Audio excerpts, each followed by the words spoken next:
You need to grow your capacity for depersonalizing practically everything. Your intelligence is only as useful as you are. Interesting point. We need to grow our capacity for depersonalizing everything. It's an amazing thought by this person. And I can see where they're coming from because, hey, if you're too aware, it's exhausting. And unless you're detached and you depersonalize, how do you move forward?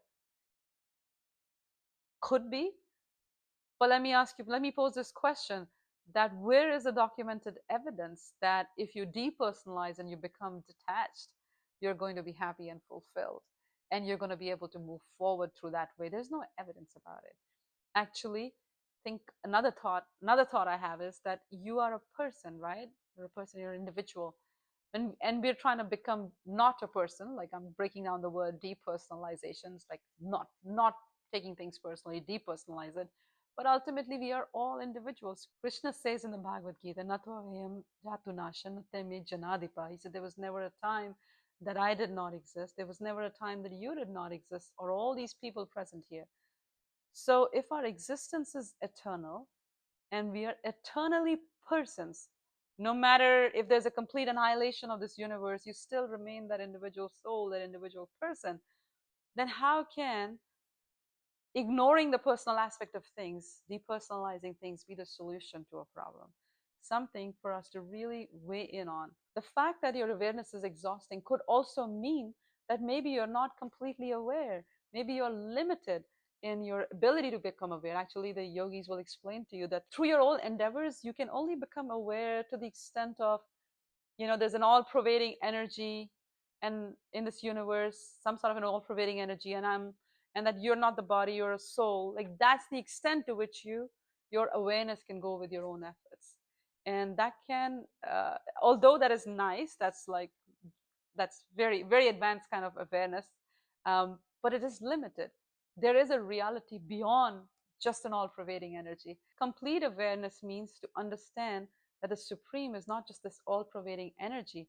Brahmeti Paramatmeti Bhagavaniti Shabdyate. Brahmeti, there's a all pervading Brahman energy. That's great. Paramatmeti, the Supreme, also exists in our heart as Paramatma, guiding and accompanying us at every moment in our lives. And there's a way to build that relationship. So Paramatmeti and Bhagavaniti Shabdyate, although the Supreme exists in every living creature, every little atom in this world.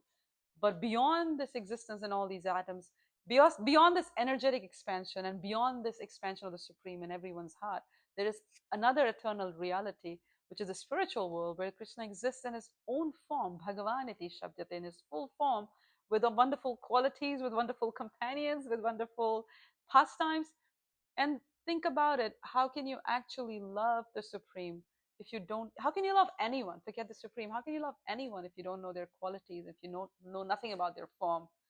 So knowledge of quality and form of the Supreme is very important to be able to love them. And without love of Supreme, spiritual endeavors and so-called awareness can feel very exhausting. When you take Krishna out of the game, when you take Krishna out of the picture, and you just try to become aware, you're not really becoming aware. You're just kind of like bouncing back and forth within your body, because the kshetragya, the person living in this body, is limited in its experience by this body. Your uh, consciousness cannot go beyond this body through material means. You're limited by that. That's why you're feeling so exhausted, because you're thinking you're aware, but you're just really bogged inside this body. It's the way to go outside of this body and see the Paramatma, the way to go outside of this and realize Bhagavan, the Supreme Personality, is to get shelter of Guru, Sadhu, and Shastra. Through these three means, through a teacher, a bona fide teacher, through the association of saintly and progressively saintly people, and through the Shastra or scriptures, you can get knowledge, you can become completely aware of the Supreme. And becoming aware of the Supreme is not some sort of a theoretical experience you need to stamp on your head that I read a book on the Supreme and I'm aware. No, becoming aware means you're acting in that awareness. In yoga, in yoga world, knowledge means to act. If you think you know and you don't act, it's not knowledge. It's just some information floating around in the space of your mind. But real knowledge means you act. So becoming aware of the Supreme means you have some activity or service or some sort of loving relationship with the Supreme. So it's not just that FYI, so and so label is God. It's not like that. You have to have love of the Supreme, and you have to have a method of expressing that love, which is called devotional service.